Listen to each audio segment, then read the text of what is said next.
ఆంధ్రప్రదేశ్ రాష్ట్ర ముఖ్యమంత్రిగా నారా చంద్రబాబు నాయుడు గారు అట్లాగే ఆయన సహచర మంత్రివర్గం ఏర్పడి సుమారుగా 35 రోజులు పూర్తయింది. ఈ 35 రోజుల్లో 40 ఏళ్ల అనుభవం ఉన్నటువంటి, అపార అనుభవం ఉన్నటువంటి, రాజకీయ అనుభవం ఉన్నటువంటి, తనకు తనుగా భారతదేశంలో నా అంత అనుభవజ్ఞుడు ఎవరూ లేరని చెప్పి స్వయం ప్రకటిత అనుభవదారుగా చంద్రబాబు నాయుడు గారు తనకు తాను ప్రకటించుకుంటుంటారు. అంత అపార అనుభవం ఉన్నటువంటి, లేదా ముఖ్యమంత్రిగా విశేష అనుభవం గడించాను, నా అంత అనుభవం ఉన్నటువంటి, లేతే నేను పనిచేసిన అన్ని రోజులు పనిచేసిన ముఖ్యమంత్రి కూడా ఎవరూ లేరని చెప్పని చెప్పుకునేటువంటి నారా చంద్రబాబు నాయుడు గారు ఎక్కి 35 రోజులైతే ఈ ఆంధ్రప్రదేశ్ రాష్ట్రంలో ఈ 35 రోజుల్లో ఏం మారింది? కొత్తగా ప్రభుత్వం వడివడిగా తన అపార అనుభవంతో ఏం అడుగులు ముందుకేయించారు? ఈ 35 రోజుల్లో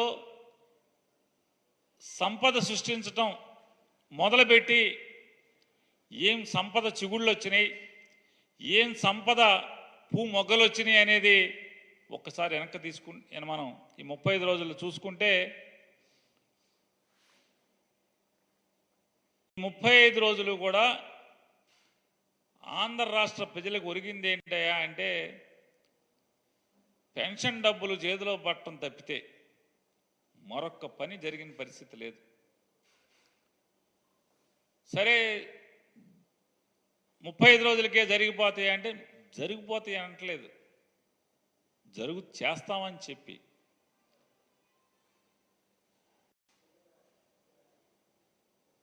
జగన్మోహన్ రెడ్డి గారిని తిడతం తప్పితే, జగన్మోహన్ రెడ్డి గారిని దూషించడం తప్పితే ఒక్క మంచి మాట, లేకపోతే తను చెప్పిన ఒక్క మాటను నెరవేర్చే కార్యక్రమాన్ని కూడా శ్రీకారం చుట్టలేదు.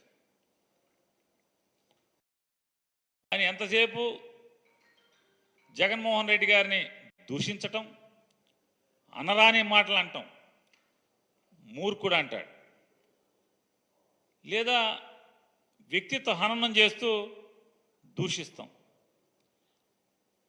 శ్వేతపత్రాలు మొదలుపెట్టాడు ఆయన. ఇవన్నీ ఏంటంటే కాలక్షేప బఠానీలు. ఈ శ్వేతపత్రాలన్నీ కూడా రోజులు హరించటానికి తప్పితే, కాలక్షేపానికి తప్పితే ఈ రాష్ట్రానికి ఏమన్నా ఉపయోగపడేది ఒక్కటన్నా ఉందా? ఏ శ్వేతపత్రంలో అయినా, ఏ శాఖకు సంబంధించిన శ్వేతపత్రంలో అయినా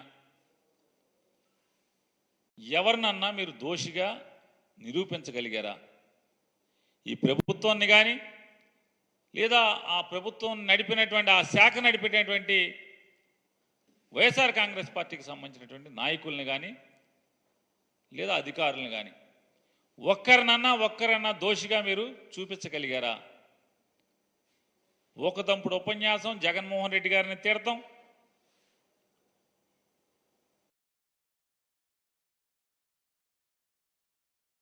ఆయన మాటలేమో కోటలు దాటుతున్నాయి. చంద్రబాబు నాయుడు గారి ఎన్నికల ముందు మాటలు కోటలు దాటినాయి, గెలిచిన తర్వాత చేతలు ఏంటి అంటే ఎక్కడ వేసిన గొంగలు అక్కడే ఉన్న పరిస్థితి. అనేక సార్లు ఆయన చెప్పారు, రాజకీయాల్లో నా అంత చతురతున్నోడు ఎవడో లేడు, బోళెన్ సార్లు చెప్పారు. అలాగే ఆయన చతురత గురించి, ఆయన మాటలు గొప్పతనం గురించి, ఆయన రాజనీతి గురించి ఈనాడు, ఆంధ్రజ్యోతి, టీవీ గురించి మనం చెప్పక్కర్లా, వాళ్ళు లేపటం ఒకటి కాదు. కానీ చేతలకు వచ్చేప్పటికీ ఒక్క అంగుళం అన్నా ఈ రాష్ట్రం ఎక్కడన్నా కదిలిందా? కదలలేదు. ఈ కదలకపోగా శ్వేతపత్రాలు ఇచ్చేప్పుడు పోలవరం శ్వేతపత్రం ఇచ్చారు. ఒక విలేకరు గారు అడిగారు అమాయకంగా, అంటే ఈనాడు, ఆంధ్రజ్యోతి, టీవీ5లో వచ్చినాయని నిజం అనుకుని ఈయన ఈరుడు సూర్యుడు అనుకుని ఏం చెప్పాడు, సార్ పోలవరం మీరు అప్పటికే 72% కట్టేసి అని చెప్తున్నారు కదా,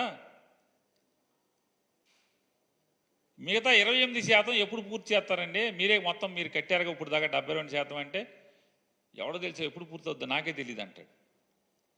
40 ఏళ్ళ ఇండస్ట్రీ, 14 ఏళ్ళ ముఖ్యమంత్రి అని చెప్తారు, 4వసారి ప్రమాణ స్వీకారాన్నేమో డబ్బాలు కొట్టి రాసుకుంటారు, పోలవరం శ్వేతపత్రం ఇచ్చేస్తాకెళ్ళి పోలవరం చూస్తానికి వెళ్తారు, పోలవరం ఎప్పుడు పూర్తవుద్దంటే ఏమో నాకేం తెలుసు అంటాడు. ఇది ఈయన అనుభవం. అది అయిపోయిన తర్వాత అమరావతి వెళ్తారు, అమరావతి మొత్తం తిరుగుతారు, విలేకరు గారు అడుగుతారు, సార్ అమరావతి ఎప్పుడో పూర్తి చేస్తారు సార్, ఎంత ఖర్చు అవుద్దని చెప్పని. ఏమయ్యా ఏం మాట్లాడతారు? నిన్ను అడగాలి ఇవన్నీ కూడా, నిన్ను కూర్చోబెట్టి ఇక్కడ అడిగితే అప్పుడు చెప్తావు సమాధానం. అతను విలేకరు ఉద్యోగం అతనిది, అతన్ని అక్కడ కూర్చోబెట్టితే మరి రాజీనామా చేసి కూర్చోబెట్టాల్సింది కదా విలేకరు గారిని. కూర్చోబెడితే ఏమని చెప్పేవాడేమో, ఆయన ఓ రోజంతా అమరావతి అంతా తిరిగి చెప్పేవాడేమో ఇన్నాళ్ళలో పూర్తి చేస్తా, లేకపోతే అవుదా అని. అమరావతి అవుతుందా అవదా? ఇంతమంది అమాయకుల్ని ఆశ పెట్టారు కదా, ఇవాళ రండి కొత్తగా ఇక్కడ పెట్టుబడులు పెట్టండి అని పిలుస్తున్నారు కదా. ఇవన్నీ కూడా తూచి కార్యక్రమాలు. అలాగే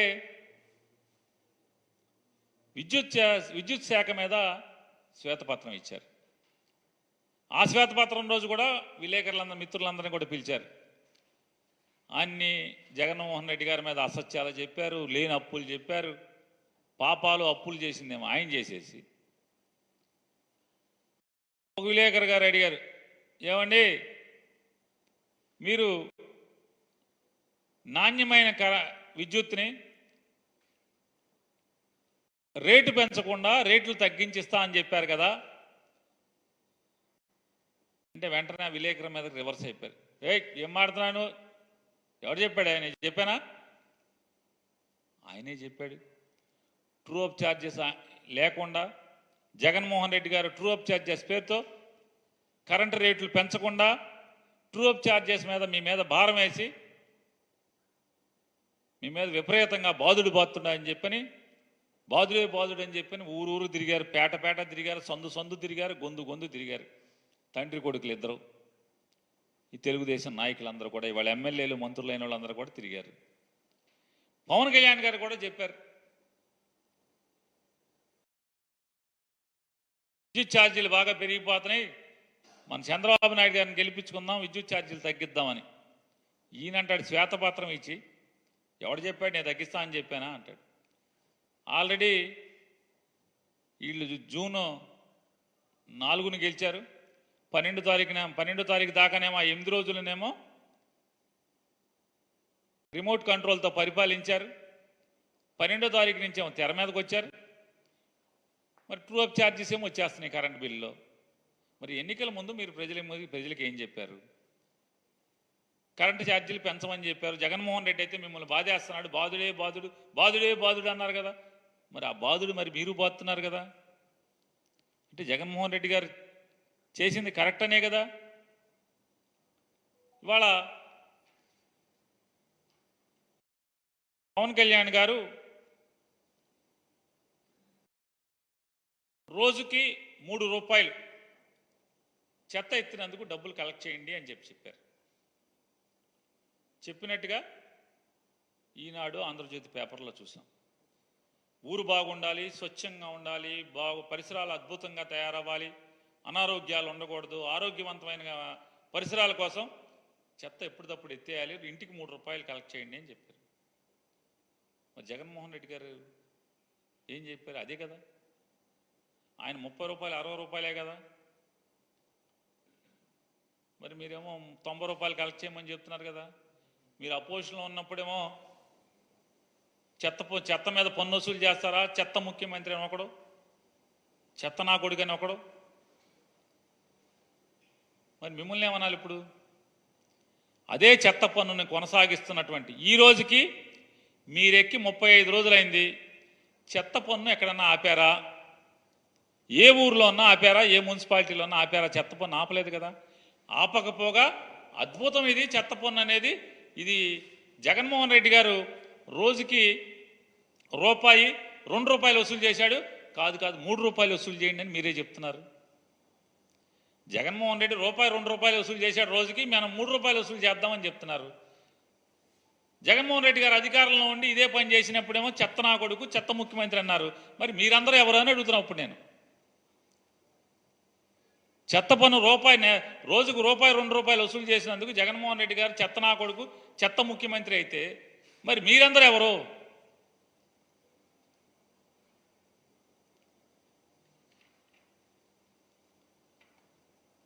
మైన్స్ మీద ఇచ్చారు ఆయన పాపం శ్వేతపత్రం. చంద్రబాబు నాయుడు గారు మైన్స్ మీద శ్వేతపత్రం ఇచ్చేయండి అంటే చంద్రబాబు నాయుడు గారు 5 ఏళ్లలో కంటే కూడా జగన్మోహన్ రెడ్డి గారు 5 ఏళ్లలోనే మైన్స్ మీద ఆంధ్రప్రదేశ్ రాష్ట్రానికి రాబడి గట్టిగా వచ్చింది. రాబడి గట్టిగా వచ్చింది కదా. మరి ఎవరు సమర్థవంతమైన ముఖ్యమంత్రి? అనుభవం ఉన్నటువంటి 40 ఏళ్ళ ఇండస్ట్రీ, 14 ఏళ్ళ అనుభవం ఉన్న మీరు సమర్థమైన ముఖ్యమంత్రియా? కానీ మైన్స్లో మీకంటే 2-3 రెట్లు ఎక్కువ ఆంధ్రప్రదేశ్ రాష్ట్ర ప్రభుత్వానికి ఆదాయం ఎక్కువ వనకూర్చినటువంటి జగన్మోహన్ రెడ్డి సమర్థుడైన ముఖ్యమంత్రియా? ఎవరు సమర్థుడు? ఇవాళ ఈయన సమర్థత జోలికి వచ్చి చూస్తుంటే మనం చంద్రబాబు నాయుడు గారి సమర్థత చూస్తే 40 ఏళ్ల ఇండస్ట్రీ, 14 ఏళ్ల ముఖ్యమంత్రి. జగన్మోహన్ రెడ్డి గారినేమో ఇష్టారాజ్యంగా నోటికి వచ్చినట్టు బూతులు తిడుతూ శ్వేతపత్రంలో 4 అబద్ధాలు, 10 జగన్మోహన్ రెడ్డి గారిని బూతులు తిడతాం. ఇదే కదా శ్వేతపత్రం అంటే. తిడతమే, జగన్మోహన్ రెడ్డి గారిని తిడతమే కదా. ఏంటయ్యా వీళ్ళ పరిస్థితి అంటే, ఈ 40 ఏళ్ళ ఇండస్ట్రీ, 14 ఏళ్ల అనుభవం అని చెప్పేటువంటి నారా చంద్రబాబు నాయుడు గారు బడ్జెట్ కూడా ప్రవేశపెట్టలేనటువంటి దుస్థితి. ఆంధ్రప్రదేశ్ రాష్ట్రానికి 2024-25 సంవత్సరానికి ఆర్థిక సంవత్సరానికి బడ్జెట్ కూడా ప్రవేశపెట్టలేనటువంటి దుస్థితిలో వీళ్ళ అనుభవం ఉంది. ఎందుకు వచ్చింది? మీ అనుభవం ఏం చేసుకుంటాకి? ఏమైనా అక్కడికి వచ్చిందా? బడ్జెట్ ప్రవేశపెట్టలేని పరిస్థితి కదా మీది.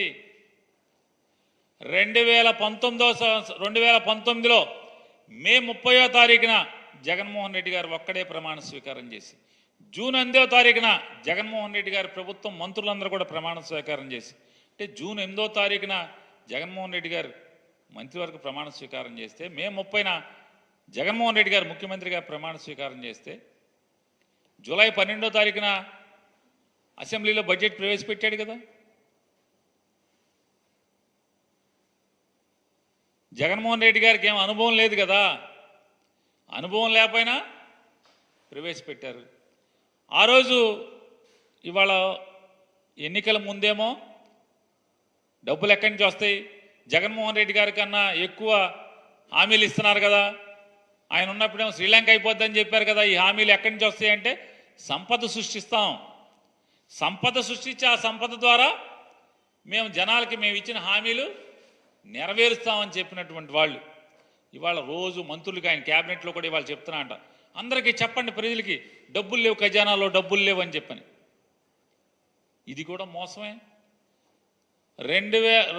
ఈ సంవత్సరం జూన్ 12వ తారీఖున చంద్రబాబు నాయుడు గారు ముఖ్యమంత్రిగా ప్రమాణ స్వీకారం చేసేటువంటి 2 రోజులు 48 గంటల ముందు కేంద్ర ప్రభుత్వం నుంచి డబల్ డెవల్యూషన్ ద్వారా 5,600 కోట్ల చిల్లర రూపాయల డబ్బులు ఆంధ్రప్రదేశ్ రాష్ట్ర ఖజానాలోకి వచ్చి పడిన మాట వాస్తవమా కాదా?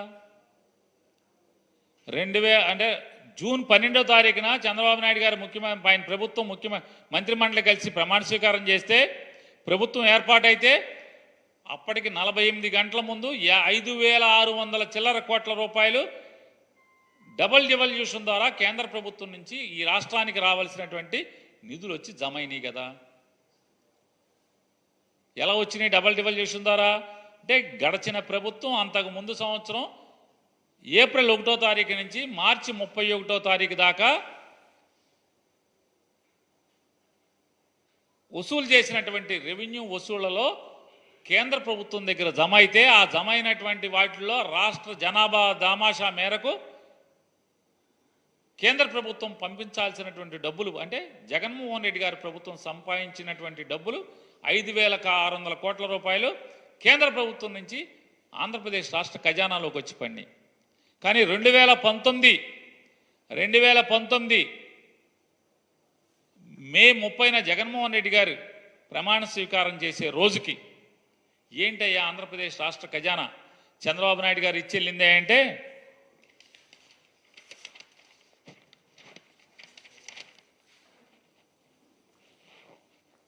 ఇది నారా చంద్రబాబు నాయుడు గారు జగన్మోహన్ రెడ్డి గారికి అప్పచెప్పినటువంటి ఖజానా ఆయన ప్రమాణ స్వీకారం చేసే రోజుకి. ఇది ఎవరండి? సాక్షిలో కాదు, ఇది రామోజీరావు గారి పేపర్. ఇది డేట్ కూడా చెప్తాను, గురువారం మే 30, 2019. గురువారం మే 30, 2019 ఈనాడులో వచ్చినటువంటి అచ్చు అయినటువంటి వార్త ఇది. ఖజానాలో ఉన్నవి 100 కోట్లే. ఈ నెల ప్రభుత్వానికి అవసరమైనవి 5,000 కోట్లు. ఓవర్ డ్రాఫ్ట్ సాయంత్రంతో జీతాలు పెన్షన్లు, సామాజిక పెన్షన్లకు 1,200 కోట్లు అవసరం. ఇవాళ దాంట్లో క్లియర్గా రాశాడు ఏమని, ఆల్రెడీ రాష్ట్ర ప్రభుత్వం పసుపు కుంకానికి అన్నదాత సుఖీభావకి చెల్లింపులకు ఎన్నికల ముందు ప్రాధాన్యం ఇవ్వడం, కొన్ని బ్యాంకుల నుంచి రుణ సమీకరణ నాటి ప్రభుత్వ ప్రయత్నించిన ఫలితం లేకపోవడంతో బహిరంగ మార్కెట్లో రుణ మొత్తాలను ఈ పథకాల కోసం మళ్లించారు. ప్రతి నెల నిర్దిష్ట గడువులోపు ఓవర్ డ్రాఫ్ట్ను సర్దుబాటు చేయకపోతే రెపో రేటు కన్నా అధికంగా వడ్డీ చెల్లించాల్సి ఉంటుంది. నెలలో నిర్దిష్టంగా కొన్ని రోజుల మించి ఓవర్ డ్రాఫ్ట్ ఉంటే రిజర్వ్ బ్యాంక్ ఎలాంటి హెచ్చరికలు లేకుండానే చెల్లింపులు నిలిపివేసే ప్రమాదం ఉంది. రాష్ట్ర ఆర్థిక పరిస్థితి చాలా కాలంగా ఒడిదుడుకుల్లో ఉండటంతో ఓవర్ డ్రాఫ్ట్ చేబదుళ్లు తప్పడం లేదు. నిజానికి బడ్జెట్కు అనుగుణంగానే ఖర్చులకు పరిమితమై ఉంటే ఈ పరిస్థితి వచ్చి ఉండేది కాదని, కిందటి ఆర్థిక సంవత్సరం చివరిలో ప్రభుత్వం సామాజిక సంక్షేమం కోసం తీసుకువచ్చిన కొత్త పథకాల భారం వల్ల ఆర్థిక పరిస్థితి ఇబ్బందుల్లో పడిందని ఆర్థిక శాఖ అధికారులు చెప్తున్నారు. రామోజీరావు గారు రాసింది 2019 మే 30న. ఇది మన భాగవతం చంద్రబాబు నాయుడు గారు. మన 40 ఏళ్ళ ఇండస్ట్రీ.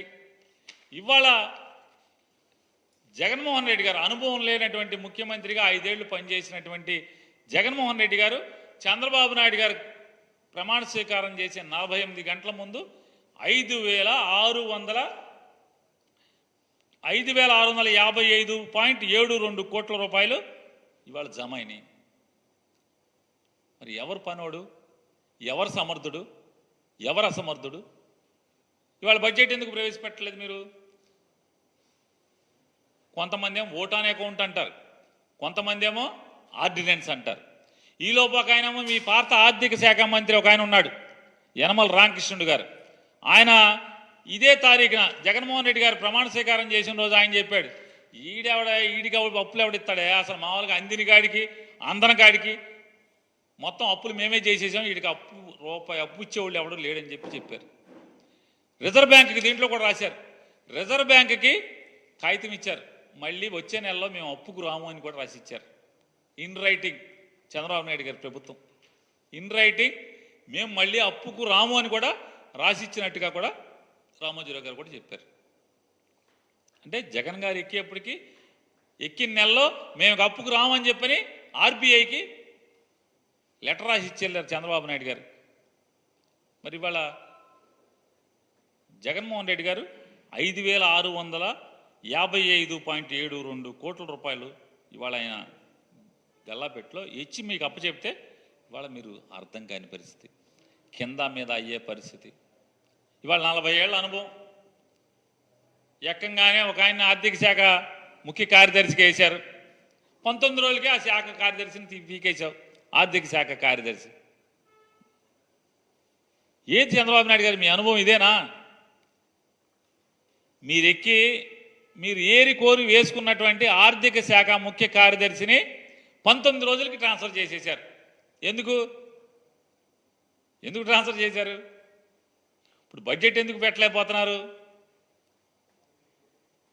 నాకైతే కొనపడేది ఒకటే, ఎన్నికల ముందు వరకు జగన్మోహన్ రెడ్డి గారి మీద విషం ఎక్కిచ్చారు, విషం చిమ్మారు. ఈనాడు, ఆంధ్రజ్యోతి, TV5, మీరు, పవన్ కళ్యాణ్ గారు అందరూ కలిసి, ఆఖరికి బీజేపీ వాళ్ళతో సహా పురంధేశ్వరి గారు కలిసి ఏమని 15 లక్షల కోట్ల రూపాయలు అప్పులు చేశాడు జగన్మోహన్ రెడ్డి గారు అని చెప్పని. ఇవాళ రేపు బడ్జెట్ ప్రవేశపెడితే మీకు చెప్పాలి కదా, ఎలక్షన్లు అయ్యి 30 రోజులు అయింది, 35 రోజులు. ఇప్పుడు రేపు మీరు బడ్జెట్లో చెప్పాలి జగన్మోహన్ రెడ్డి గారు దిగేప్పటికీ అప్పు ఎంత ఉందని. మరి 15 లక్షల కోట్లు కనపడాలి కదా, మీకు కనపడతలా. సెర్చ్ లైట్లు వేసుకుని ఎతుకుతున్నారు, ఫ్లడ్ లైట్లు వేసి ఎతుకుతున్నారు, అన్ని శాఖలు ఎతుకుతున్నారు, ఎక్కడ 15 లక్షల కోట్లు అప్పులు లేవు. నిర్మలా సీతారామన్ గారు చెప్పింది, అరే బాబు 4 లక్షల చిల్లర కోట్లేరా బాబు, ఊరుకోండి, సావండి, ఆపండి అని చెప్పిన ఆవిడ నిన్నగాక మొన్న కూడా చెప్పింది. ఇప్పుడు మీరు బడ్జెట్ ప్రవేశపెడితే మీ భాగవతం అంతా బయటపడుతుంది, మీ బండారం బయటపడుతుంది. జగన్మోహన్ రెడ్డి గారు ప్రెస్ మీట్ పెట్టి లేకపోతే రేపు అసెంబ్లీలోనే మిమ్మల్ని ఉతుకుతాడు. 15 లక్షల కోట్లని నా మీద విషం చిమ్మారు కదా, మరి మీరే అచ్చేసి చూపించారు కదా 4 లక్షల చిల్లర కోట్లు అని చెప్పని. అదొక మీకు పీకులాట. రెండో పీకులాట ఏంటి అంటే, బడ్జెట్లో మీరు ఖచ్చితంగా మీ సూపర్ 6లా లేదా పవన్ కళ్యాణ్ గారి ఏంటది షడ్భుజమా ఏంటంటే దాన్ని ఏమంటారు, ఏదో చెప్పాడైనా అష్టదిగ్బంధనమా ఏదో చెప్పాడు, షణ్ముఖ వ్యూహం మిత్రుడు చెబుతున్నాడు. ఆయన జనసేన బీటే, అందుకు చెప్తున్నట్టు మాకు షణ్ముఖ వ్యూహం, సూపర్ 6, షణ్ముఖ వ్యూహం. ఈ రెండు ఎంత బడ్జెట్, ఏ షణ్ముఖ వ్యూహానికి ఎంత పెడుతున్నావు, ఈ సూపర్ 6కి ఎంత పెడుతున్నావు, ఈ ఎన్నికల హామీలు ఏమేమి పెడుతున్నావు అనేది బడ్జెట్లో పెట్టాలి. బడ్జెట్లో పెట్టకపోతే ఏంటిదని అర్థం, ఈ సంవత్సరానికి ఉష్కాకి ఈ పథకాలు ఏం లేవని ఆ బతుకు బయటపడిపోద్ది. అదే ఇప్పుడు ఆర్డినెన్సో లేకపోతే ఓటాన్ అకౌంట్ అనుకో, కుట్టు సప్పుడు కాకుండా ఏమి లేకుండా తప్పని పాస్ చేసేసుకోవచ్చు. దాంట్లో అప్పులు చూపించాల్సిన పని లేదు, పథకాలకి అలాట్మెంట్లు చూపించాల్సిన పని లేదు, డిపార్ట్మెంట్లకి డిమాండ్లు కూడా చూపించాల్సిన పని లేదు. ఏం చూపిస్తావు? Receipts estimated receipts, estimated expenditure, ఈ రెండే కదా చూపించేది. సింపుల్గా ఆర్డినెన్స్తో పాస్ చేసుకుంటాం, చర్చ లేదు, అప్పులు కనపడవు. జగన్మోహన్ రెడ్డి గారి మీద విషం చిమ్మిన 15 లక్షల కోట్లు చూపించాల్సిన పని లేదు. ఈ సూపర్ 6కి ఈ హామీలు ఉన్నాయి కదా, ఆకాశానికి తీసుకెళ్లారు, అరచేతిలో వైకుంఠం. ఈ అరచేతిలో వైకుంఠానికి దేనికి కూడా లెక్క చెప్పాల్సిన పని లేదు. సో మామూలుగా బడ్జెట్ పెడితే ఖచ్చితంగా ఏ పథకానికి ఎంత ఎలకేట్ చేస్తున్నావు అనేది దాంట్లో చెప్పాలి. అది చెప్పలేదు అంటే ఈ సంవత్సరం ఆ పథకం ఎత్తేసినట్టే, అంతే కదా. ఇది తప్పితే ఏముంది, ఎందుకు పెట్టలేకపోతున్నావు? అయితే ఇది అవ్వాలి, లేకపోతే నీకు పరిపాలన చేత కాకపోవటం అవ్వాలి. అంతే కదా. అయితే నేను చెప్పినవి అవ్వాలి. ఒకటి, జగన్మోహన్ రెడ్డి గారు అంటే ఫుల్ బడ్జెట్ పెట్టాలంటే జగన్మోహన్ రెడ్డి గారి ప్రభుత్వం ఎంత అప్పులు చేసిందో చెప్పాలి. ఆ అప్పులేం 15 లక్షల కోట్లు కనపడతలేదు.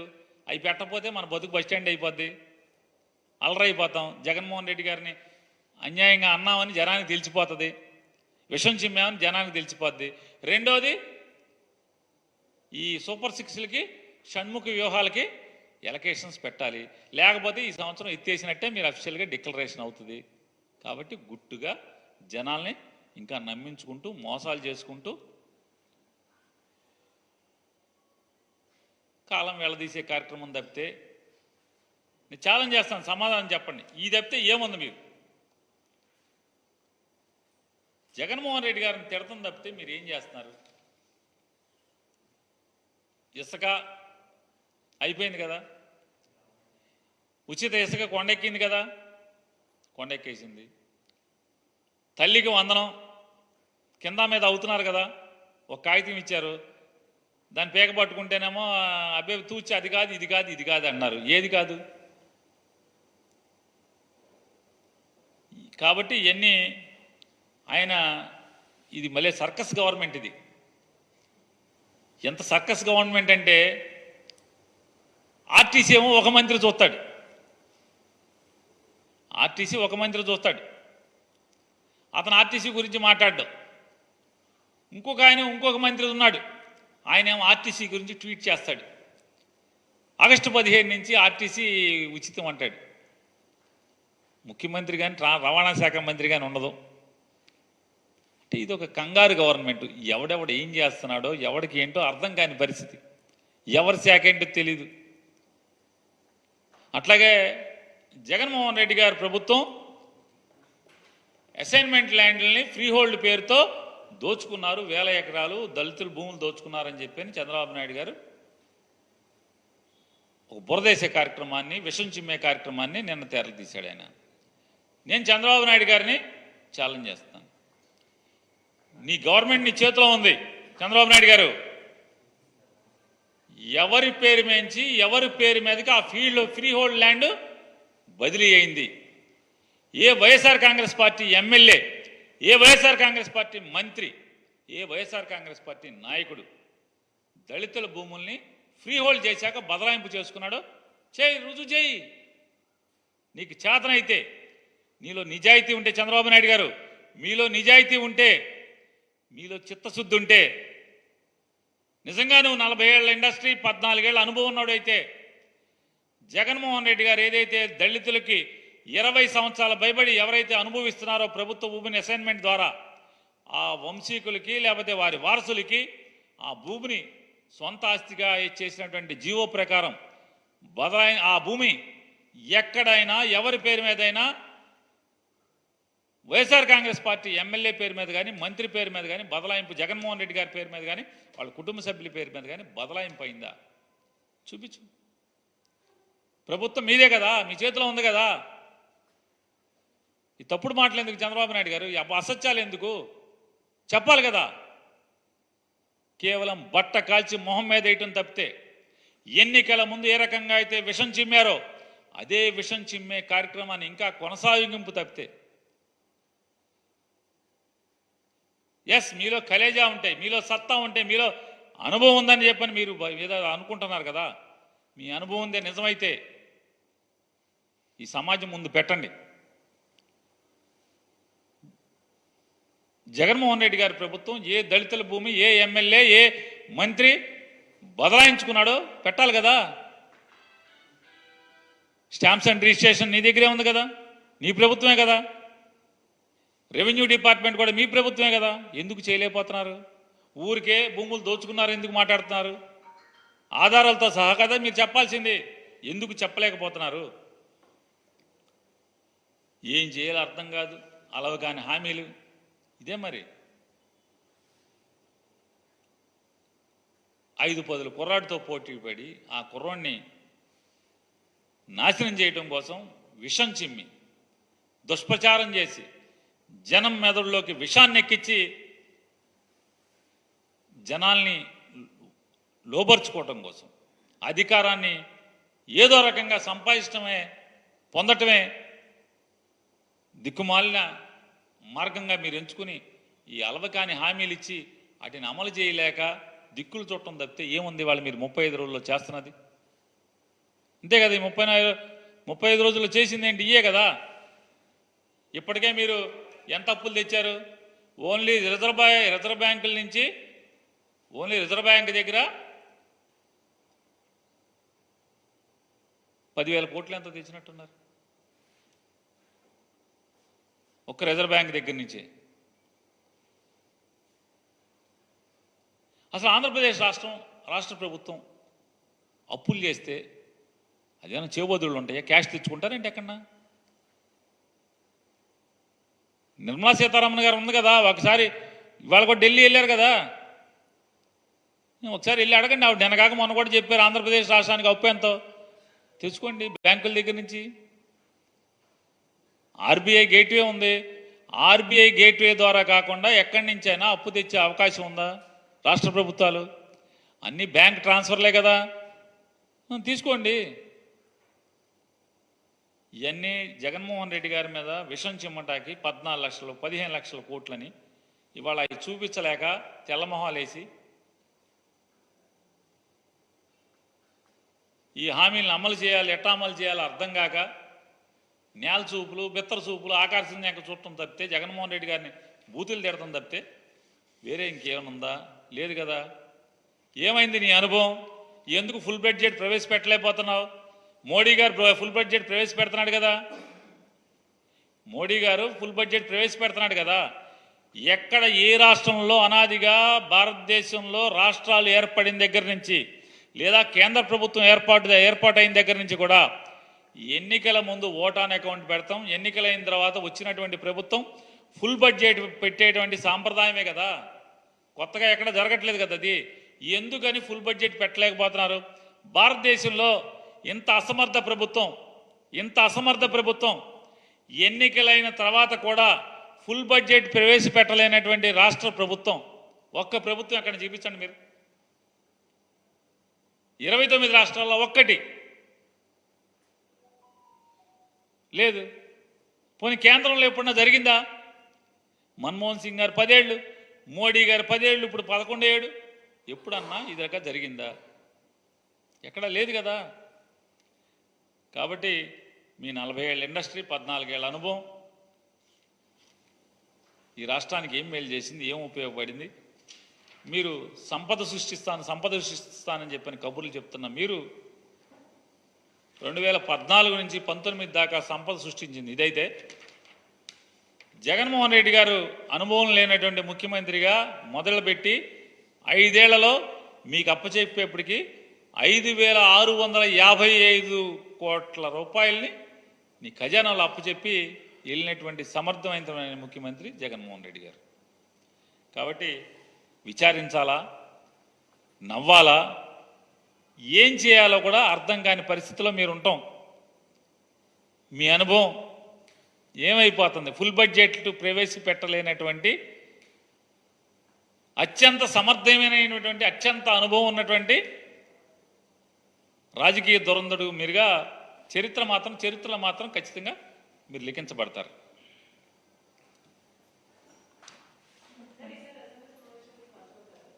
ఎందుకోరమ్మా? ఎమ్మెల్యే గారు కదా, మా 11 మంది ఎమ్మెల్యేలు అందరూ వెళ్తారు, జగన్మోహన్ రెడ్డి గారు కలిపే అందరూ వెళ్తారు.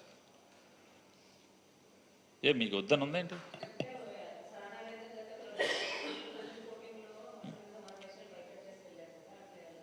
ఎప్పుడు బాయ్కాట్ చేశారు? ఎప్పుడు బాయ్కాట్ చేశారని? అసలు జగన్మోహన్ రెడ్డి గారు రాలేదా? 2 ఇయర్స్ తర్వాత కాదు, 2 ఇయర్స్ తర్వాత కాదు. అసెంబ్లీలో ప్రజాస్వామ్య విరుద్ధంగా ప్రతిపక్ష నాయకుడికి అసలు మైక్ అనేది ఇవ్వకుండా, అసలు మాట్లాడనివ్వకుండా, కేవలం జగన్మోహన్ రెడ్డి గారిని బూతులు తీరతాకి మాత్రమే ఎమ్మెల్యేలకి, మంత్రులందరికీ మైకులు ఇచ్చి కనీసం డిబేట్ చేయటానికి కూడా జగన్మోహన్ రెడ్డి గారికి మైక్ ఇవ్వని పరిస్థితిలో మేము బాయ్కాట్ చేసి మళ్ళీ మేము గెలిచే వస్తాం, ఇది అప్రజాస్వామ్యంగా మా గొంతు నొక్కుతున్నారు మీరని చెప్పని ఆ రోజు మేము బాయ్కాట్ చేయడం జరిగింది. అది కూడా ఎన్ని రోజుల తర్వాత, 3 ఏళ్ల తర్వాత, 3 సంవత్సరాల తర్వాత.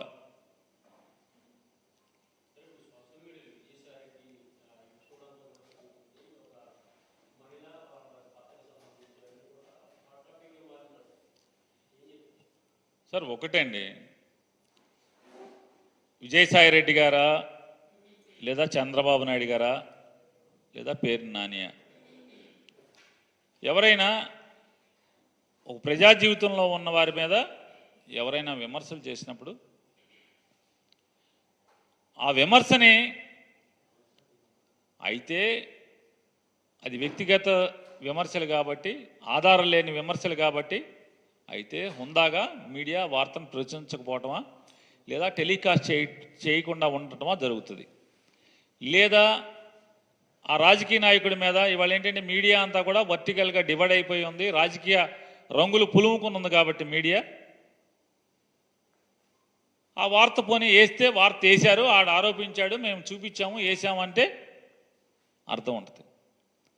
లేదా ఒక స్టోరీ వేసారంటే సర్లే ఎప్పుడో దిగజారి చచ్చింది కదా మీడియా, సర్లే వేసారులే స్టోరీ అనుకోవచ్చు.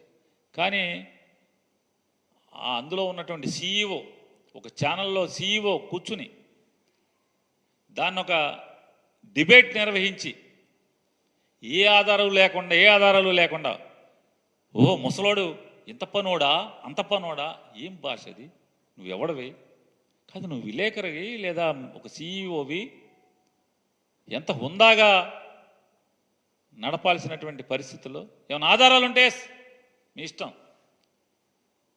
మాట్లాడండి.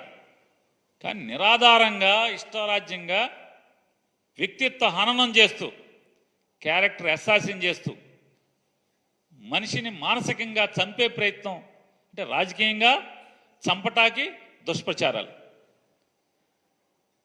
అక్కడితో ఆగకుండా ఇంకా రాజకీయ కక్షతో మనిషిని మానసికంగా కూడా పతనం చేయటం కోసం ఈ రకమైనటువంటి వ్యక్తిత్వాన్ని కించపరుస్తూ, వ్యక్తిత్వ హననం చేస్తూ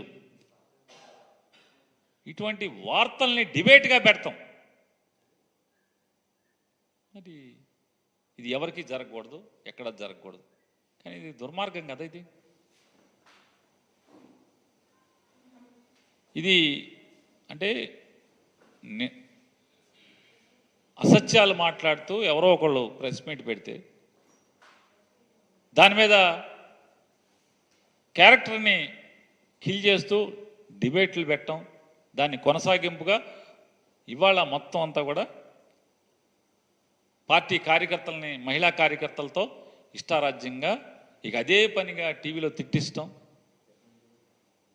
ఎవరైనా ఇది తగని పని కాదు. మీడియా పేరుతో, మీడియా ముసుగులో ఇంత అసహ్యం చేయటం కూడా ఇక మీ విఘ్నతకే వదిలేస్తాను.